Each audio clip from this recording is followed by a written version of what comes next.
Now, I mentioned that I always recommend your books because I do get asked by people quite a lot, how do you start working with fairy? Should I do this? Should I do this?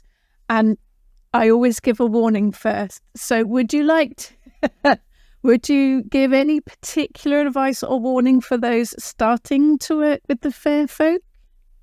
I mean, I think the biggest thing that I tend to see, I don't want to say issue, 'cause that sounds judgmental, but the biggest thing I tend to see that I think is probably not the way to go is people who are interested in it, but try to really rush. Right. You know, like they want to throw themselves in the deep end as quickly as possible and, you know, engage as quickly as possible and all this other stuff and overcommit to things sometimes. And what I usually tell people is just go slow and do some research. Not everyone likes that, I realize, but particularly with the fair folk, it helps to have that context. It helps to sort of understand, like, we have hundreds and hundreds of years of stories of people who've interacted with these beings, you know, positive and negative. And when you dig into that, you can get a better understanding of, okay, this is what they are. Yeah. You know, like you said at the beginning, you know, people sometimes will have that twee. It's not Disney. Yeah. Sort of Victorian influenced, pop culture influenced idea. And that's not to say necessarily that certain things like that aren't out there, because there's a lot that's out there, but it's not all of it. Right. And, you know, if you're going in thinking, well, these are basically like little dragonflies that are people and they do nothing but make you happy and grant wishes and, you know, make your flowers really big. And then you encounter something that's not like that, because there are some things that are, you know, require caution. Yeah. We'll say. It's going to be a bit of a shock. Yep. Yeah. You know, since my name gets put out there a lot in connection to this, I do have a lot of people who reach out to me privately because they are having problems. You know, they did a thing and now the good folk are angry and they're having all these problems. Or, you know, something along those lines. They rushed into something, not realizing that what they were dealing with is not, you know, raining glitter down wherever it goes. And now they have problems, and it's sort of, well, what do I do now? And the easiest thing to do is to not get yourself into those situations. It's that hindsight. Yeah. For me, I don't work necessarily with the fair folk. It's not my pathway. I do see it as a bit of a calling. For me, it feels like a big commitment, and I think, like anything, even with working with deities, it's a relationship, isn't it? You have to build that relationship, because the fair folk have a particular etiquette about things as well, don't they? They do, and it's not the same as what human cultures generally have for etiquette. So you do kind of have to learn that. And in my experience, at least, they don't really grade on a curve for the most part. There's some exceptions to this, but generally. So they're not going to care necessarily that you don't know. You shouldn't have done that. You know.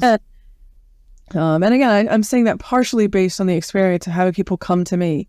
Yeah. Who are having issues. And a lot of times, you know, it does kind of stem from them not realizing that they shouldn't do a thing. Yeah. And then they do it, and then there's problems, and it's like, well, yes, of course there's problems because you shouldn't have done the thing. You didn't do your homework. Yeah.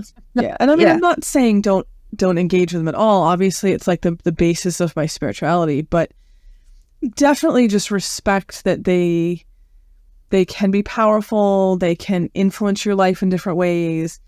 And much like humans, there's a lot of variety out there for what you might encounter and whether they're going to be friendly to you or not. Just be cautious. No, I think that people also assume that fairies are just old. You find them in legends and myths and stories, and you've got a book coming out 21st century fairy book. This it made my head explode because it had never occurred to me that there are 21st century fair folk as well. What led you to write that book? Was there a reason behind it? And it is. I think people do think of them as ancient and old and don't expect to find them in modern settings. Yeah, and that was a lot of what inspired me to write the book. I would run across a lot of people who, even if they acknowledge they're still around today, it was like, well, but they're like way off in the wilderness. They don't have much to do with humans. And when you see them, they're going to be in like medieval garb and, very archaic. And I think it's one of those catch-22s where it's great that all this folklore was written down, across the last 150 years, because it preserved things.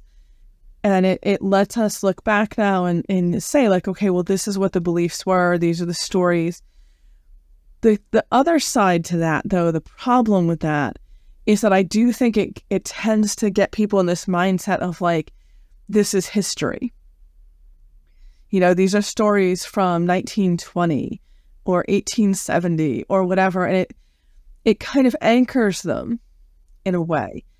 Because obviously the folklore and the mythology is a huge passion of mine.